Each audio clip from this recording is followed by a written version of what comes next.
आज हम बात करेंगे एक बहुत ही बेसिक लेकिन इम्पोर्टेंट कॉन्सेप्ट के बारे में, financial year and assessment year. क्या होता है इनका मतलब, क्या इन दोनों में कोई फर्क है और क्यों ये हर टैक्स पेयर को समझना जरूरी है। चलिए सिंपल लैंग्वेज में समझते हैं। इस वीडियो को हमने 4 पार्ट में डिवाइड किया है। फर्स्ट पार्ट में हम लोग डिस्कस करेंगे what is financial year, financial year क्या है। सेकेंड पार्ट में हम डिस्कस करेंगे असेसमेंट ईयर क्या होता है। थर्ड पार्ट में इन दोनों का हम कंपेयर करेंगे। लास्ट पार्ट में ये क्यों इंपॉर्टेंट है हमारे लिए वो हम लोग जानेंगे। तो पहले हम जानते हैं फाइनेंशियल ईयर क्या है, व्हाट इज फाइनेंशियल ईयर। सबसे पहले बात करते हैं फाइनेंशियल ईयर की, जिसे हम शॉर्ट में FY भी कहते हैं। फाइनेंशियल ईयर का मतलब होता है वो साल जिनमें आप कमाते हो, यानी आपका इनकम होता है। लेकिन ध्यान रहे फाइनेंशियल ईयर जनवरी से दिसंबर तक नहीं होता। इंडिया में फाइनेंशियल ईयर स्टार्ट होता है 1 अप्रैल को और खत्म होता है 31 मार्च को अगले साल। अगर हम बात करें फाइनेंशियल ईयर 2024-25 की, 1 अप्रैल 2024 से लेकर 31 मार्च 2025 तक का जो पीरियड है वो होता है फाइनेंशियल ईयर 2024 से लेकर 2025। इस टाइम पीरियड में जो भी इनकम होता है आपका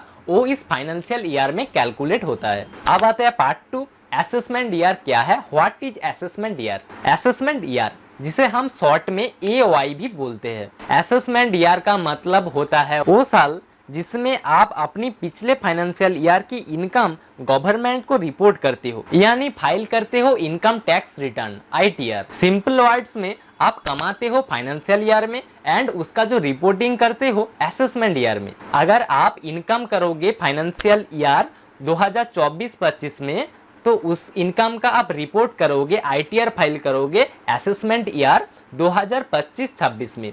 क्लियर है आपको। अब हम इन दोनों का थोड़ा सा कंपेयर कर लेते हैं, financial year and assessment year. Financial year में क्या होता है, हम लोग इनकम को अर्न करते हैं। असेसमेंट ईयर में हम क्या करते हैं, उस इनकम का डिक्लेयर करते हैं, असिस्ट करते हैं। फाइनेंशियल ईयर 1 अप्रैल से लेके 31 मार्च तक होता है। असेसमेंट ईयर नेक्स्ट ईयर का 1 अप्रैल से लेके 31 मार्च तक होता है। अगर फाइनेंशियल ईयर एग्जांपल हम समझे 2024 से लेके 2025 तक, तो असेसमेंट ईयर क्या होगा 2025 से लेके 26 तक। तो दोस्तों एक बार फिर से फाइनेंशियल ईयर इक्वल टू आपका अर्निंग ईयर, जिस साल में आप इनकम करोगे। असेसमेंट ईयर का मतलब वो जो अर्न कर रहे हो वो गवर्नमेंट को रिपोर्ट करने का ईयर है assessment year. Assessment year equal to उस इनकम का रिपोर्टिंग ईयर। अब ये इंपॉर्टेंट क्यों है, हमें जानना क्यों जरूरी था, जो मैंने पहले से बताया था कि ये जानना जरूरी है। क्यों जानना जरूरी है, ये दोनों टर्म इसलिए इंपॉर्टेंट है कि जब आप इनकम टैक्स फाइल करने जाओगे, आपका बैलेंस शीट चेक करने जाओगे,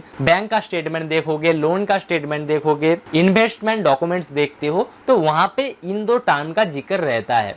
इन 2 टर्म हर जगह पे मेंशन रहता है। अगर आप ये 2 term financial year FY and AY assessment year को गलत तरीके से डालोगे तो आपका फाइल रिटर्न भी गलत हो जाएगा। कहीं ये ना हो जाए फाइनेंशियल ईयर 2023-24 की आपने 24-25 की दिखा दिया, ये भी हो सकता है अगर आपका ये नॉलेज ना रहे। गलत FY लिखने का मतलब हो सकता है गलत रिटर्न फाइल कर देना। तो दोस्तों आशा करते हैं आपको financial year and assessment year का जो डिफरेंस है वो क्रिस्टल क्लियर हो गया होगा।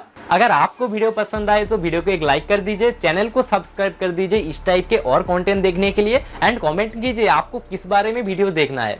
मिलते हैं नेक्स्ट वीडियो में, तब तक के लिए हैप्पी लर्निंग, स्मार्ट अर्निंग।